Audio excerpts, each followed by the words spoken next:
আসসালামু আলাইকুম ফ্রেন্ডস, কেমন আছেন সবাই? আশা করি সবাই ভালো আছেন। আজ আপনাদের জন্য নিয়ে এলাম রুদ্দুর তোমার নামে এ গল্পের 13তম পর্ব। সবার কাছে রিকোয়েস্ট থাকবে সম্পূর্ণ ভিডিওটি দেখার। অবশ্যই ভিডিও শেষে কমেন্ট করুন কেমন লেগেছে। যদি ভালো লেগে থাকে একটি লাইক দিয়ে দেবেন। তো ফ্রেন্ডস, চলুন গল্পে ফিরে যায়। আচমকা আয়াত নিজের ঠোঁট মাইশার ঠোঁট জোড়ায় মিলিয়ে দিতে চোখ খুলে মাইশা। আয়াত চোখ বন্ধ করে তার সমস্ত ভালোবাসা উজাড় করে দিচ্ছে ওর ঠোঁটে। হৃদস্পন্দন বন্ধ হয়ে গেছিল মাইশা। আয়াতের এমন স্পর্শে নিজেকে স্বাভাবিক রাখতে চেয়েও পারছে না। যতই হোক আয়াত তাকে ভালোবাসে, কিন্তু সে এই জায়গাটিতে সবসময় আদ্রাফকে চাইত, আদ্রাফকে কল্পনা করত। তাই আয়াতের এরকম স্পর্শ মেনে নিতে কষ্ট হচ্ছে। নিজেকে ভারসাম্যে রাখতে আয়াতের কাঁধে আস্তে করে নিজের হাত ছেড়ে দেয় সে। আয়াত এতে মাইশাকে আস্তে করে ছেড়ে একটু দূরে দাঁড়ায়। তারপর আবার মাইশার কপালে নিজের কপাল মিশ্রি বলতে থাকে, আমি জানি আমায় এমন কাজে কষ্ট পেয়েছ, তো অনেক কষ্ট পেয়েছ, কিন্তু এটা তোমার শাস্তি ছিল। কি করবো বলো? আমার রাগ উঠে গিয়েছিল তোমার উপর। আমি জানতাম অনেক একা পেলে তোমায় কিছু না কিছু বলবি, তাই তোমাকে একা ছাড়তেই চাইছিলাম না, কিন্তু তুমি তো শুনলে না আমার কথা। মাইশা আয়াতের বুকে ধাক্কা দিয়ে দূরে সরিয়ে দেয়। অজস্র দ্বারা জল গড়িয়ে পড়ছে তার। দূর হও তুমি আমার চোখের সামনে থেকে। এটাই তোমার ভালোবাসা? এটাই তোমার চাওয়া ছিল, তাই না? আদ্রাফের সাথে 3 বৎসর সম্পর্ক থাকার পরেও কখনো এমন করেনি, আর তুমি এটা করতে পারলে? আয়াত বলল, মাইশা বলল, আয়াত প্লিজ আমায় যেতে দাও। আমি আর পারছি না তোমায় ভালো না বাসতে পারলেও বিশ্বাস করা শুরু করেছিলাম, আর নিমিষেই তা তুমি ভেঙে দিলে। আয়াত আর কিছু বলে না মাইশা নিজেকে সামলে ওর আম্মু আব্বু আর নুহাসকে নিয়ে বাড়ি চলে যায়। আয়াতের দিকে একবারও ফিরে তাকায় না। আয়াতের কাছে এখনো সবকিছু ঝাপসা লাগছে। খোলা আকাশের দিকে তাকিয়ে অপেক্ষা করতে থাকা আগামী দিনে।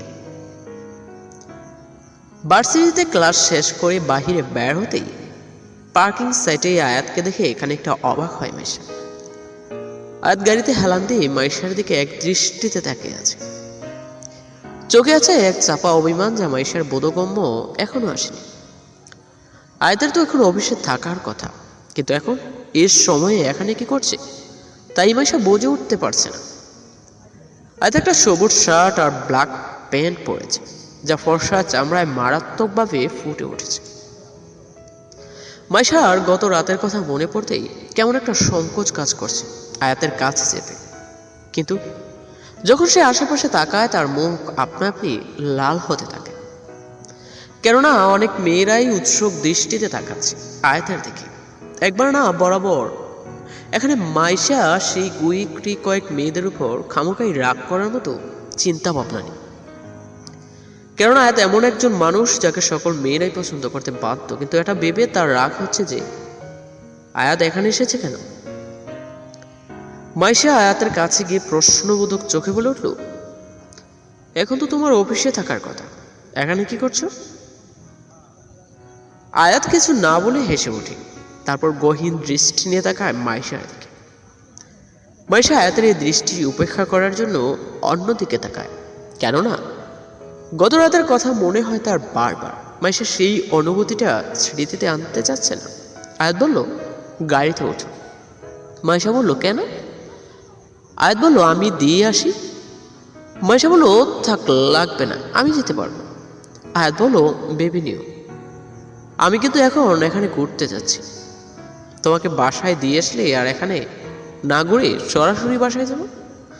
আজ মিটিং করেই অফিস থেকে এসে পড়েছি। মাইশা আয়াতের কোনো কথার উত্তর না দিয়ে সেখান থেকে উল্টো পথে চলে যেতে থাকে। আয়াত আর কিছু না বলে পকেট থেকে হাত বের করে চলে যায় তার গন্তব্যে। 2 কদম এগোতে না এগোতেই মাইশা যখন পিছনে ঘুরে আয়াতকে না দেখে তার অনেক খারাপ লাগে। সে না হয় রাগ করে এ কথা বলে ফেলেছে, তাই বলে কি আয়াত একটু তাকে মানাবে না? আর কিছু না ভেবে সে রিক্সা নিয়ে চলে যায় বাড়ির উদ্দেশ্যে। একটি সমান্তরাল রাস্তা দিয়ে এগিয়ে যাচ্ছে রিক্সা। দুপাশে সারি সারি কচি দেবদারু গাছ আর লাইটের স্ট্যান্ড। আবাসিক এলাকার রাস্তা দিয়ে রিকশাটি এগিয়ে যাচ্ছে বলে এখানে জনসমাগমের যেমন কম, যানবাহনও তেমন কম। মাইশার মন এখন আয়াতের কাছে পড়ে আছে।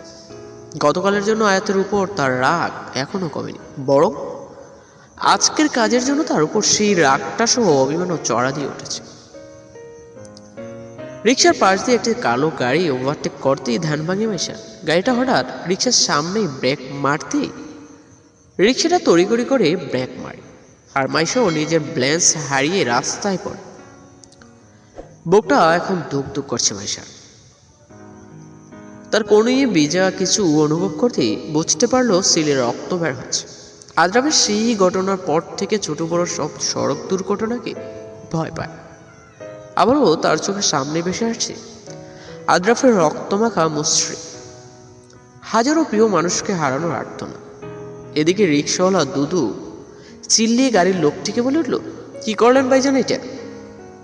মাইশা সেদিকে তাকাতেই দেখে আয়াত গাড়ি থেকে বেরিয়ে এসে তার দিকে এগিয়ে আসে। মাইশা আস্তে করে উঠে চিল্লিয়ে বলল, এসব ফালতু কাজ করার মানে কি আয়াত? তুমি কি ছোট বাচ্চা? আমি তোমার বারবার সাবধান করেছি হাই স্পিডে গাড়ি চালাতে না, আর এইভাবে ওভারটেক করে রিকশার সামনে আসলে কেন? একথাগুলো বলার সময় মাইশা বারবার দম বন্ধ হয়ে আসছিল, চোখ যোগও জলের চলমল করেছিল। আয়াত কিছু না বলে কোলে তুলে নেয় মাইশাকে। চলো আমার সাথে। আর দাদু, এভাবে ব্রেক দেওয়ার জন্য দুঃখিত।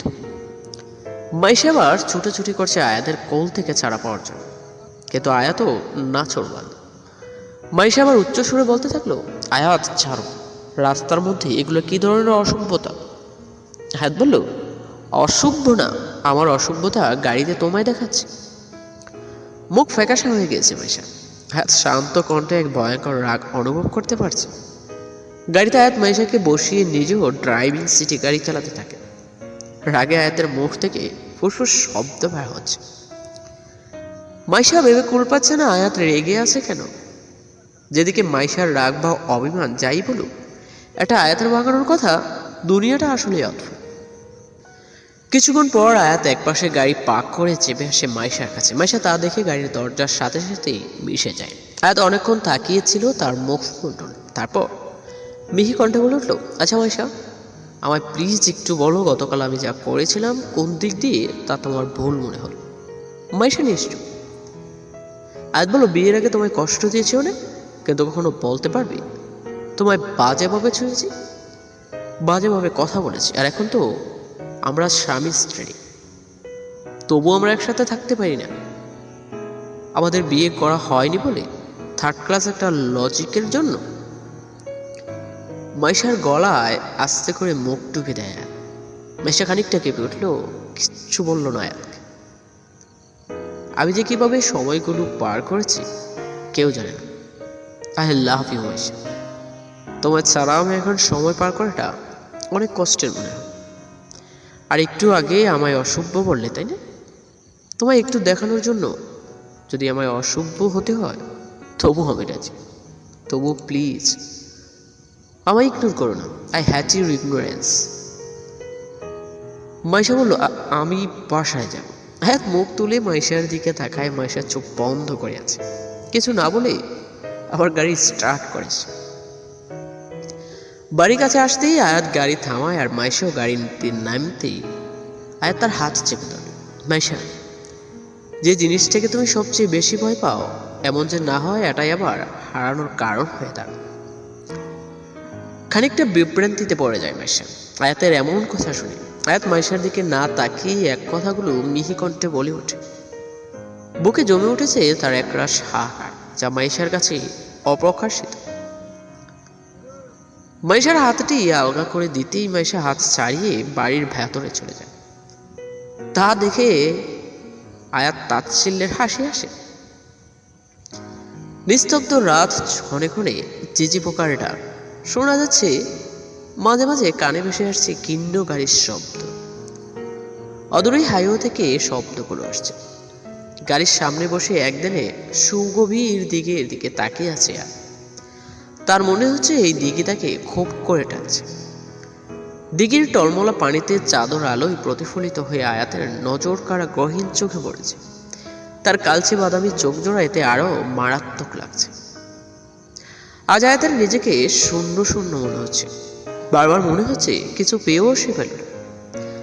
কিছুক্ষণ আগে ওই আনিককে মেরে এলো, সাহস কি করে হলো মাইশাকে এভাবে রোংরা কথা শোনানো? এখন আয়াতের নিজের উপরই বেশ রাগ হচ্ছে। সে জানে একবার রাগ তার মাথায় চড়ে উঠলে নিজেকে নিয়ন্ত্রণ রাখতে পারে না। তাই মাইশাকে কষ্ট দেওয়ার জন্য ওই মাইশার ঠোঁটে জোর করে স্পর্শ দিয়েছিল। সে জানতো মাইশা এতে কষ্ট পাবে। আদ্রাফের জায়গাটা এত সহজে সে আয়াতকে দিতে পারবে না, এটাও আয়াত জানে। কিন্তু এখন নিজের উপরই তার রাগ হচ্ছে। মন চাচ্ছে এই চলমনো দিঘির ঠান্ডা পানিতে কিছুক্ষণ নিজেকে ডুবিয়ে রাখতে। ইদানিং আদ্রাফের কথা ভাবলেও তার অনেক হিংসে হয়। কি আছে আদ্রাফের মধ্যে যা ওর মধ্যে নেই? আদ্রাফ মাইশাকে ভালোবাসতো, এটা আয়াত জানে, কিন্তু সেও তো মাইশাকে ভালোবাসে। হ্যাঁ, ওর ভালোবাসাটা আদ্রাফের মতো না, তবুও তো ভালোবাসা নামক একটা অনুভূতিতে আছে। আয়াত আর কিছু না ভেবে গাড়ি নিয়ে বাড়ির উদ্দেশ্যে রওনা হলো। যতই গত রাতের রাগের বসে নিজের করা ফুলগুলোর কথা ভাবছে, ততই ওর চুয়াল শক্ত হয়ে উঠছে।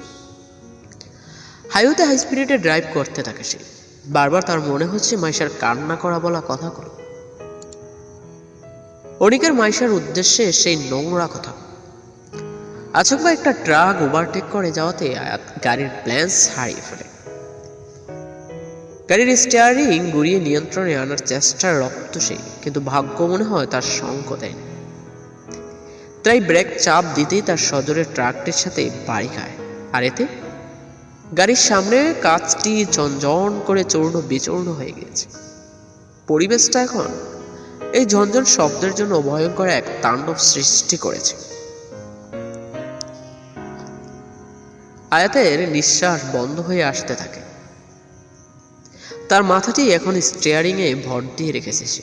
এই বিকট শব্দের পরপরই আস্তে আস্তে সবকিছু শান্ত হয়ে যায়। শুধু ভেসে আসছে আয়াতের নিঃশ্বাস আর কপাল বেয়ে টুকটুক করে রক্ত পড়ার শব্দ। আচ্ছা, তার তো এখন অনেক কষ্ট হচ্ছে। আদ্রাফেরও কি এমন কষ্ট হয়েছিল? সেও কি তবে চলে যাবে না ফেরার দেশে? তো ফ্রেন্ডস, আজকের পর্ব এ পর্যন্তই। আশা করি ভালো লেগেছে। যদি ভালো লেগে থাকে অবশ্যই একটি লাইক দিয়ে দেন।